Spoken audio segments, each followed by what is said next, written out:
Public Utilities Board of Directors meeting to order. Please note the roll.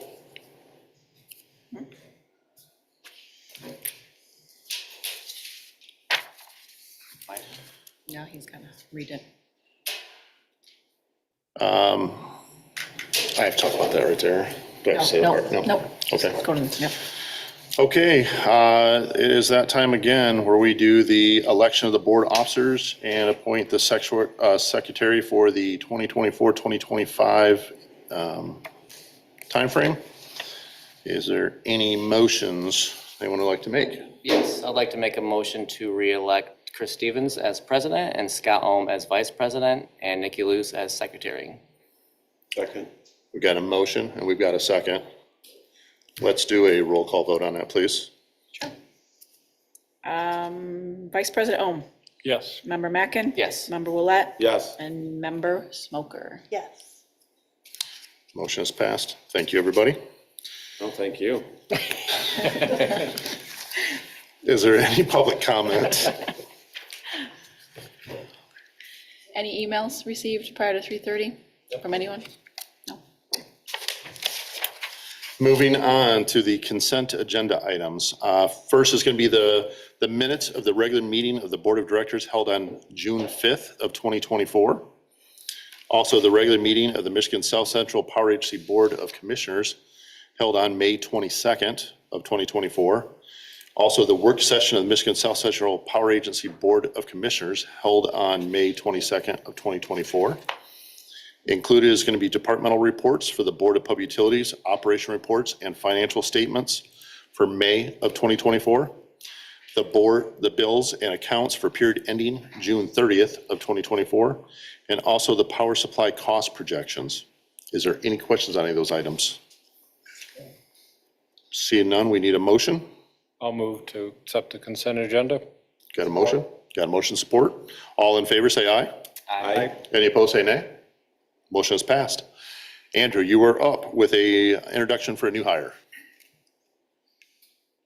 Yes, thank you, President Stevens, and good evening, members of the board. I'm here today to present Brayton Franklin, our new staff engineer, to the engineering department. Maybe a familiar face. He was our GIS intern last summer. He has graduated from Tryon and is welcome to be back. So, Brayton, want to come up and say something?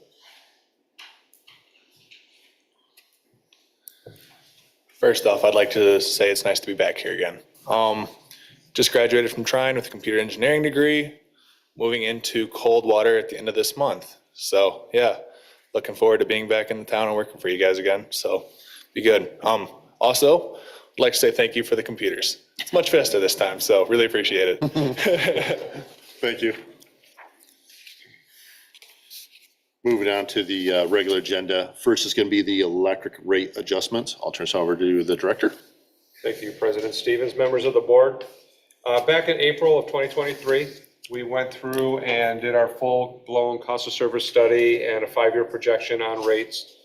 This year, we did a quick review of them just to make sure that our debt ratios were all good, our cash on hand was all good, and make sure that our recommendations were where they needed to be to make sure that we are solvent and able to pay our bills and get the work done and invest into our system as we did. UFS at that time, or this time, is recommending a 2.9% overall average increase for the electric rates. That doesn't necessarily mean that every customer is going to see 2.9%. It's all based on the cost of service to make sure that each rate class is paying their fair share of the bills that are being put together. The average increase for residential customers anywhere from $1.50 to $2. Some of that is because the customer charge is being increased by $1 and a very minimal incremental increase on the rates. So the less you use, the less increase that you're going to see. We also, and that's true across the board. In addition to that, what we're requesting is we have an EcoSmart Choice program that allows customers, if they wish to pay an additional amount every month, to be able to show that they're green, that they're buying renewable energy credits. Currently, we have 2 customers, one residential and one industrial customer on those 2 rates. We're requesting to increase that from 0.003 cents per kilowatt hours to 0.004 cents per kilowatt hour. And that's a straight pass through from AMP. That's the rate that AMP charges us for this, to be able to purchase those RECs for those customers that are involved in that program. So that if there's no questions, my recommendation is for the board to approve the proposed rate increases and forward Resolution 2465 to the City Council for their adoption at their July 8th, 2024 meeting. These rates will go into effect September 1st, which is after the summer peak season. As you know, we normally try to do the water wastewater in July, and then also wait till after the summer months with the heating and the cooling to be done so that we can save some of those increases from our customers. So with that, I'd be happy to answer any questions. I will be at the City Council meeting next Monday to present this to them as well. So was there maybe I'm misremembering, was there a change that they had to adjust it again from last year? No, they're actually, we actually lowered it a little bit, if I remember right, from the projections that they had last year. Okay. Not seeing any other questions. What is the decision of the board? I'll make a motion to approve. Thank you. I'll second. Got a motion and a second. All in favor, say aye. Aye. Any opposed, say nay. Motion is passed. Next on the agenda is the electric vehicle charging demand rate. Turn over to you, Mr. Cameron. Thank you again, President Stevens, members of the board. As mentioned, here to discuss the recommendation for a new electric vehicle demand charging rate, what is being referred to as the EVD rate. This would be a new rate for customers that are seeking to install level 2 or level 3 charging stations on our system that have a heavy demand of 100 kW or above. As a note, this would not apply to, say, residents that have a EV charger that's in their garage, or if you are, say, the hospital or school that's looking to put a charger on your system. This would be for, say, a gas station equivalent that would have multiple chargers with a very heavy stress onto the system when using energy. The rate was modeled off of the existing D rate, what is used for industrial customers. There is a tiered energy portion, so as they use more energy, they improve their load factor, or how efficiently they are using their energy and using the electricity that is provided. They'll be able to realize cheaper savings. An item of note is the concern that utilities have with EVs and electric vehicle charging infrastructure is that they have the demand, they put the stresses on a utility that, say, a normal industrial customer would, a normal factory would, while maybe only having the usage of a residential customer. They're just not using a lot of energy as folks aren't charging vehicles. So we designed a rate through UFS, our rate consultant, that would be fair and equitable to the load profiles that these customers are bringing. We have one such facility that is in commercial operation. They are on the existing D rate. We're in the planning stages with another customer that will potentially be moving forward as well as we feed our fuel costs, we get a lot of customers or potential customers that call in wondering what the option to move forward would be. So with the current market for EVs, with the interest that the public is having about this, we are just wanting to make sure we're being attentive to how we would implement a rate to fairly charge these customers based off of cost of service. So with that, we'd be happy to answer any questions you may have. As Paul had mentioned previously, we would be seeking approval here tonight and then would forward to the board for their consideration as well. Well, you mentioned stressing the system. I mean, is there a point where 500 stations or 500 charging stations, have you looked at what those levels are that could put a strain on our electrical system? We have, and we've modeled that with any new additional load that we have about any types of infrastructure upgrades or in construction that would be necessary to accommodate an expansion or a new customer coming onto our facility. And how does that tie into reducing our energy usage from coal and other dirty energy sources? So we wouldn't necessarily need to purchase much more energy to be able to support these types of customers coming on with the load profiles that we're seeing. Typically, we're modeling about 3 to 5% load factor. For reference, a normal resident is about a 20% load factor, while a business is 40 to 60%, meaning how often they operate at their peak. However, there may be strains on the capacity side for additional resources that we need to have allocated to be able to support energy if it's needed. So there could potentially be impacts here. The point of this rate and how it's designed is to be able to collect costs both on the energy side as well as on the infrastructure side, as well as the capacity side. Any other questions for Andrew on this? Let's go to city council if we approve it. So yeah, just for clarification, this is a recommendation from this board to introduce this at city council level as an ordinance. Because it is a brand new rate, it'll have to go through the ordinance process, which means it'll be brought to city council next Monday. If it moves forward, then it'll be brought again the following month or 2 weeks after that. And then because of the way it's set up, it'll have to sit for 30 days before it actually can be implemented. But right now, we're not looking at implementing this until September 1st as well. Okay, thank you. So the motion as it's written is move to approve the, if we decide to, move to approve the electric vehicle charging demand, the EVD rate, and that would forward to city council, like he said. What is the decision of the board? Motion to approve the EVD rate. Thank you. Support. Got a motion support. All in favor, say aye. Aye. Any opposed, say nay. Motion is passed. Thank you all. Thank you very much. Next on the agenda is going to be the wastewater recovery facility expansion engineering contract. John. Good The rough. evening, President Stevens and the rest of the board members. So we went out, reason for the 3 bids, to be eligible for federal grant money, we had to go out and do that. So we went through an interview process with all 3. All 3 bring a different niche to the plan that we're looking for.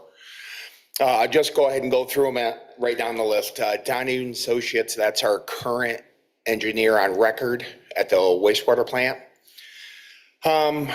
Big benefit for them, besides the cost, $661,000, they already did the prelim design for us. So that dollar amount right there is for the final design. Tetra Tech, that's a new company. They bought the company that we used engineering firm back in the 80s. I never got to work with them, so I couldn't tell you what they were like. They brought a different niche to it. They did well presenting and stuff like that. Their quote right there for just over $1 million was for the prelim and the final design, but we already have the prelim from Donahue. So pretty much you're looking at $1 million for the final design. Fishbeck itself, we used them in the past. They brought a different niche in the meeting to where maybe not do what the other 2 proposed, expand the old plant currently. I don't know if they'll take it for the expansion of Coldwater and all these new businesses coming in. We pretty much just got to get the plant back up in operating form and prepare for the future. So part of my recommendation is for Donahue. We already have them now. They already do our SCADA system. So they'll be working hand in hand. So I'm pretty much up here to get a board approval for Donahue Associates for a final design of $661,000. I'll take any questions if anybody like any. Now, one thing too, and I know that we budgeted this for over a 2-year period, but because the way that the cost came in, we should be able to get this done in this fiscal year. They're looking at about a 10 to 11 month time frame to get it all engineered and put together. So it should all be taken care of in this fiscal year and not have to worry about a rollover to next fiscal year. So this will get us up to the level that we need to be at, or is it also Correct. there's some? Part of that project is the digesters. Those have not been touched since the 1980s. Okay. We have to get those back into code, more or less. And by doing that, we'll change the process up a little bit. We'll be able to eliminate some of the solids, maybe a cost savings in the long run of disposal of biosolids could come into play. Recapture, a better recapture plan for methane, with the possibility of future maybe operating a generator off methane. So, or turn around and clean it up, scrub it, put it back on the grid at natural gas quality. So it's an option down the road. But this should get us through. I know we've talked about re-rating the plant. This will get us up to that point. So, and we should hold it. It doesn't matter what Clemens does at this point with us. We can handle it. It would have to be a big industry. And if we had a big industry come in, we got that covered. In residential, we're covered, so. Good. Construction would probably start that following year. So it all depends, because we'll have to go out for bonding. Part of this is once we get to the point, I believe 90% engineered drawings, they'll be able to give us a better estimate of how much we're gonna have to bond for. So right now, it's really hard to say, based on the three different proposals, talking to three different companies as far as what they estimate the total amount to be, but we're still within that range that we've projected, right around that $30 million mark. Hopefully less, but it's just one of those we won't know until it's completely engineered out. So the process will be, they're looking at final engineering probably end of first quarter, beginning of second quarter of next year. Then we'll probably be able to work with Tom and the finance staff on working on how much we need to bond. We have some money, as you know, we've built up a little bit of money in the wastewater side to continue doing some of the minor things that need to be done as we get ready for the major expansion. So probably this time or maybe a couple months from now of next year, we'll be able to start coming to you with the construction projects and that, depending on how we want to have that laid out. Do we want a general contractor? Do we want to be the general contractor? How do we want to do that owner's engineer type portion of it? It's just a matter of what's going to be best for us and making sure that this gets done the way it needs to get done. Thanks, John. Appreciate it. Yep. So as the motion is written currently, what it would be to, if we decide to approve the bid from Donahue Associates for the wastewater treatment plant expansion engineering contract for the amount of $661,000. I make that motion. Okay, we got a motion. Support. Got a motion support. All in favor, say aye. Aye. Any opposed, say nay. Motion is passed. Next on the agenda is the eSmart Systems Grid Vision. I will turn this over to the utility director. Thank you, President Stevens, members of the board. So we were presented with a unique opportunity to work with a company called eSmart and their Grid Vision. What they do is they use aerial photography and AI technology to do some predictive maintenance on overhead lines. So what they'll do is come out and take pictures of the overhead lines and then figure out if this insulator is bad. We can start looking at the age of the other insulators to determine, do we need to replace them all? Is this a one-off issue moving forward that way? What we're looking at right now is to do a proof of concept with eSmart to inspect 928 overhead distribution facilities. Also, it's going to teach our GIS department, give them some training and how to do a little bit more asset management when it comes to overhead aerials above electric lines. Also, engineering will allow engineering because it's going to be a software as a service. It won't reside on our stuff, but we'll be able to log in and be able to look at all that information, allow engineering to do a little bit deeper dive into some of the material that we have up on the poles and some of the assets that we're looking at, as well as start to put together a predictive maintenance program. Right now, we've got a preventative maintenance program, but if we can do a predictive maintenance program, it'll help with budgeting and everything for the future. The proposal from eSmart is a proof of concept for roughly $50,000. One of the things that if the proof of concept goes through, which would be brought back to this board if we decide to move forward, is to go ahead and do the rest of our system. If we did the rest of our system through the training that they provide, we should be able to do all the aerial photography ourselves, which should save some costs in the future as well, too. So like I said, this is something that was brought to us. It's a unique opportunity to see some technology out there that we may or may not have ever looked at before, but also to continue to enhance the reliability of our system moving forward. I'd be happy to answer any questions that you have. I know you might have one, well, this company's in Norway, how's that's going to work? Well, there'll probably be a time zone difference if we ever had the Zoom call them, so. But other than that, right now Megan is working on the legal review of it. So as soon as she gets done with the legal review, we'll be able to go ahead and sign these. And I probably should have put that in there pending final legal review. Is there any security issues with our grid being online in Norway? I mean, how do we know how secure that their information is? That was brought up as well too, and they're no difference than some of the stuff that we have right now in the cloud. It's all based on firewalls and securities and passwords and different things like that. And there is some sections in the contract as well too that address that specific question regarding security and how do we make sure that everything is set the way it needs to be so it doesn't just end up on the black market somewhere. So after this, is there like a yearly fee to this company for their software? Once we get to that point, I'm sure there will be.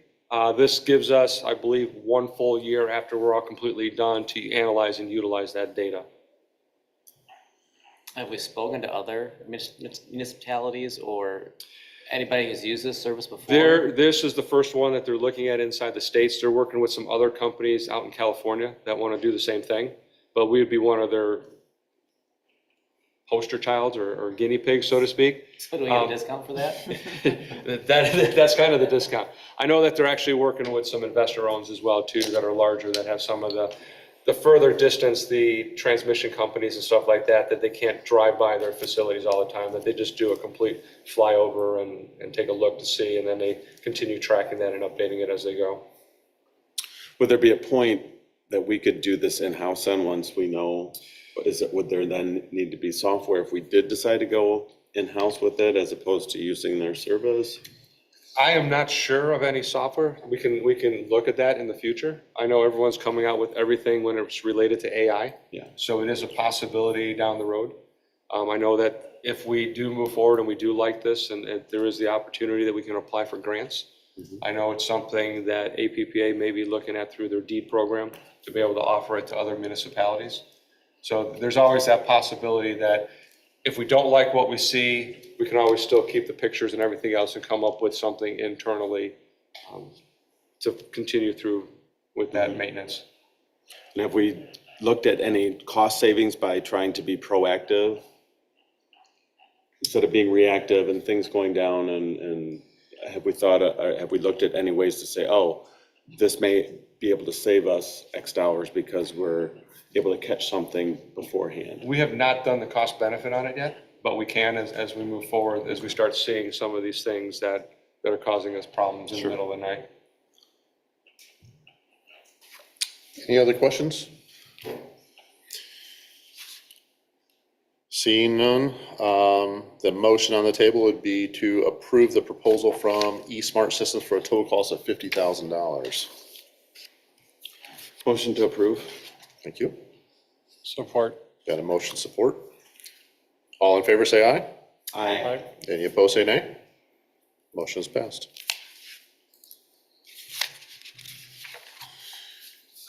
Next on the agenda is establishing meeting dates for the 2024 and 2025 years. So I put this together, this resolution with the dates for the next fiscal year. The only one that I see that might potentially be a problem is maybe January 2nd, 2025, but I guess as we get closer, we'll figure that out as it comes. But right now, this is what's set in, we'll set this in stone for tonight. These are Wednesdays again? First Wednesday of the month, correct.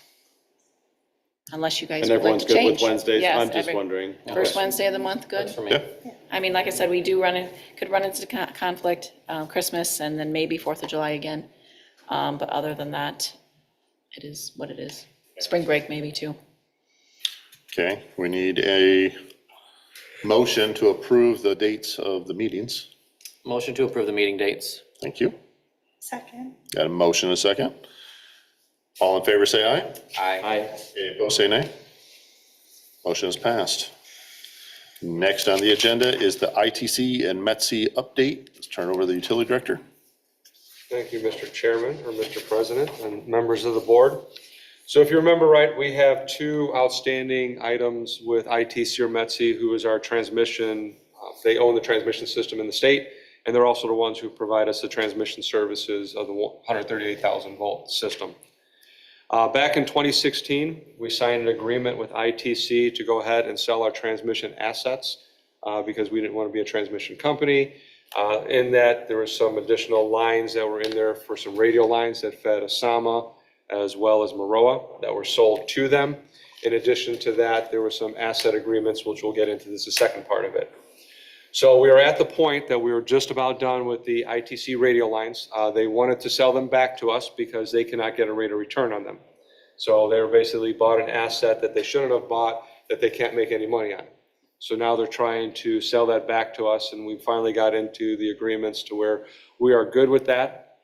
So in the next probably, hopefully 30 to 60 days, I'll be signing those agreements.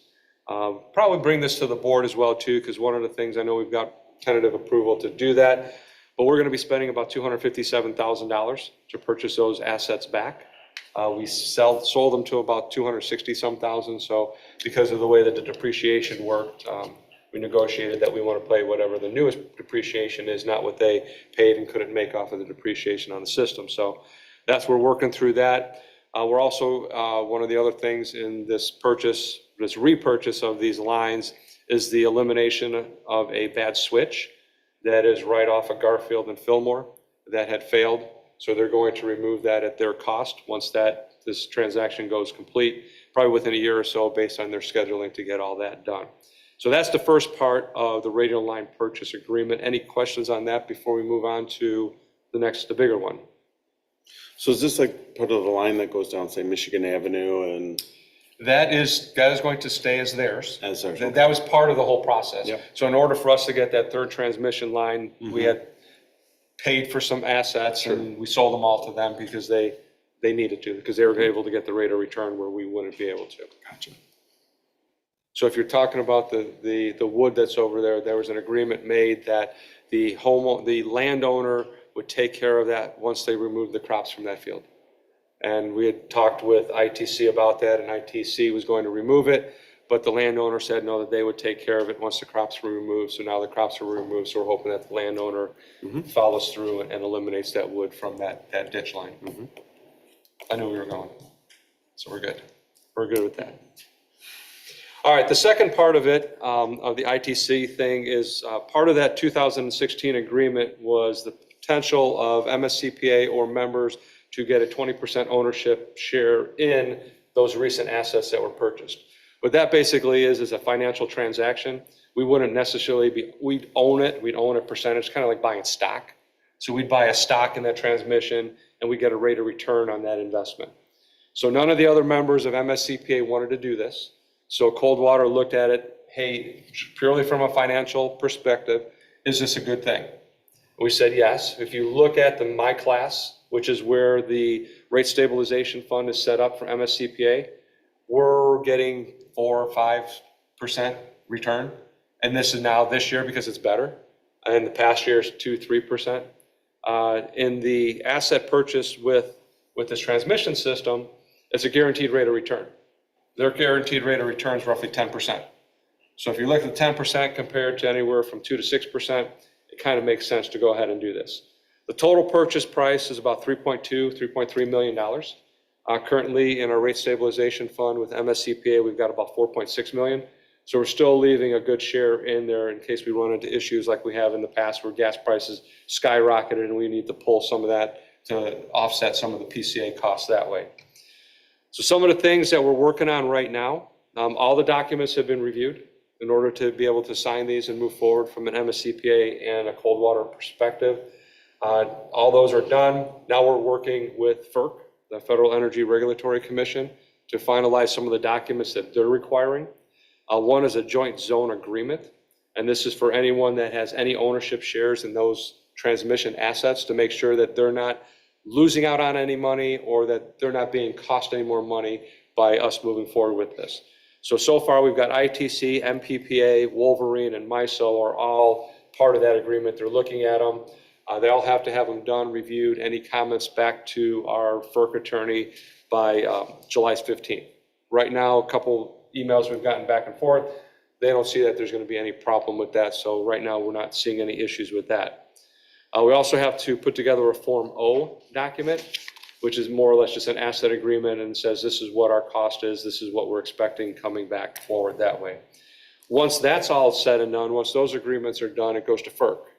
And once it gets to FERC, which is federal government, so we know how quickly they react, we're looking at 60 days. They have 60 days to file any comments.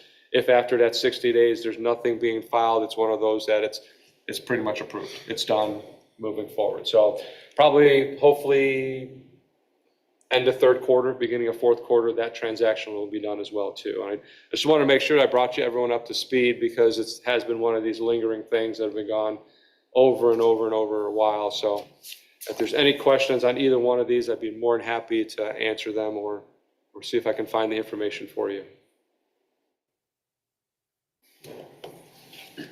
Okay, that was just informational. No motion on the table for it. Next is public comment. Kind of cleared the room. No, you're done, huh? Moving on to new business and the director's report. Thank you, Mr. President, members of the board. So we'll start with the PCA, which we talked a little bit about last month and a little bit now. So our PCA for this month is 0.00604 and 0.00622 for secondary meters. As you know, I try to report as far as what gas prices look like now and in the future, and I can tell you this, it's throw the cards up in the air and figure out what they are. So for long-term projections, they're anywhere from $2.50 all the way up to $3.80. So they're not quite sure what they're going to be, and as we know, that's pretty much going to affect a lot of our energy pricing as well, too. On the personnel side, Brayton Franklin has joined CBPU again. He introduced himself, and Andrew is going to make sure he keeps his nose to the grindstone and get him the computer that he needs to get his work done. While we're talking about Andrew was nominated and was named as a rising star from the American Municipal Power Association for their People Moving Public Power Forward campaign. What that is doing, it's recognizing emerging leaders in the industry. So we want to wish all the congratulations to Andrew for getting this award. On June 13th, we were contacted by the city of Marshall. They had storms roll through there and they had some outages that affected some of their larger customers. So they had made a call for mutual aid. We were able to send 2 bucket trucks and 4 linemen to assist them. They were there for about 10 hours getting everything put back together. So thank you to those gentlemen.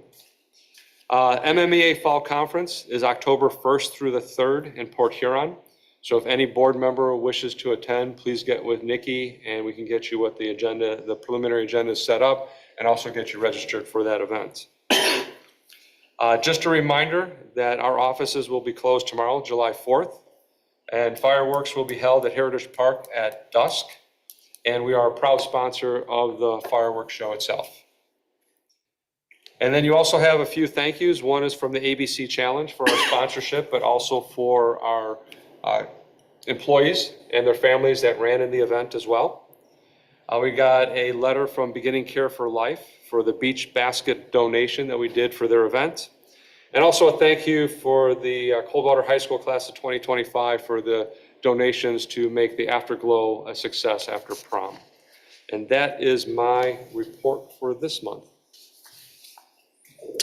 Any questions on those items for the director? Okay, moving on, the date of the next meeting. Wednesday, August 7th. We all good, as far as we know? Okay. Next, we'll be going into a closed session pursuant to Section 8A of PA 267 of 1976 to conduct a periodic evaluation at the request of the director. I need a motion to go into closed session. Motion? Motion and second. And I'll do a roll call. Member Mackin? Yes. Member Willett? Yes. Member Smoker, Yes. President Stevens. Yes. And Vice President Om. Yes.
Back to order.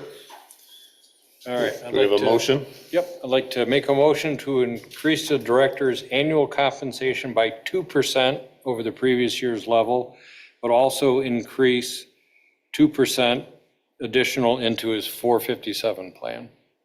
Okay. We have, got a motion of support? And let me do a roll call. Sure. Member Willett? Yes. Member Smoker? Yes. President Stevens? Yes, Vice President Ohm? Yes. And Member Mackin? Yes. the motion is carried. Is there any questions before we adjourn? Just want to thank the board for the confidence in my abilities to run the organization. Thank you. Okay. We're adjourned. Awesome.